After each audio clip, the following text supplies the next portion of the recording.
อีกเรื่องหนึ่งที่อยู่ในกฎกระทรวงเราเหมือนกันก็จะเป็นเรื่องของ Cyber Security อ่า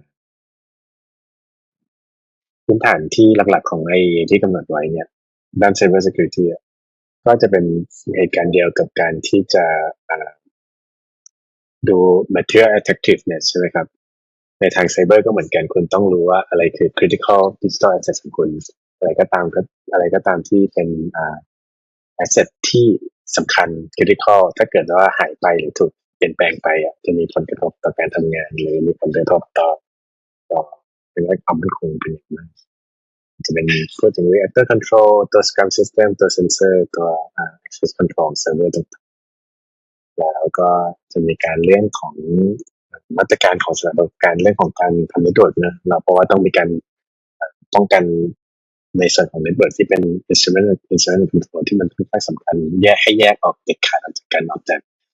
งานทั่วไปเพราะว่ามาตรการด้านความมั่นคงปลอดภัยก็จะแตกต่างกันแล้วก็ถ้ามันเชื่อมกันได้เนี่ยก็เกิดความเสี่ยงแล้วก็มาตรการพื้นฐานต่างๆทางด้านเทรดเดอร์เช่นการกำหนดพาสเวิร์ดมีการทำ port isolation มีการควบคุมไม่ให้มีการลงไม่ให้มีการใช้ removable media แล้วก็มีการลง patch ที่จะป้องกันช่องโหว่อยู่เสมอมีการติดตั้ง intrusion detection system ก็คือเป็นอุปกรณ์หรือซอฟต์แวร์ที่ป้องกันไม่ให้คนภายนอกแฮกเข้ามาในระบบได้แล้วก็มีการเก็บล็อกแล้วก็มี firewall เพื่อป้องกันการโจมตีทางไซเบอร์ทีนี้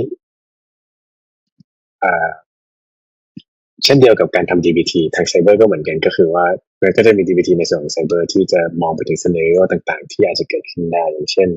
มีคนเข้ามาแฮกเข้ามาเพื่อที่จะควบคุม control loss จากระยะไกลอาจจะมีการไปเปลี่ยนข้อมูลเซนเซอร์ที่ผิดอย่างเช่นถ้ามีการขโมยของไปแล้วแต่เซนเซอร์ก็ยังรายงานว่ามีของอยู่ในประมาณนี้ครับก็หรือเป็นการ disable alarm เวลาบุกเข้าไป physical system ที่เข้าไปถึง sense system ที่อะไรพวกนี้ก็ก็ก็ต้องมีการวางแผนที่จะป้องกันในแต่ละ scenario ต่างๆที่มีความเป็นไปได้ที่จะเกิดขึ้นเนื้อหาทางด้าน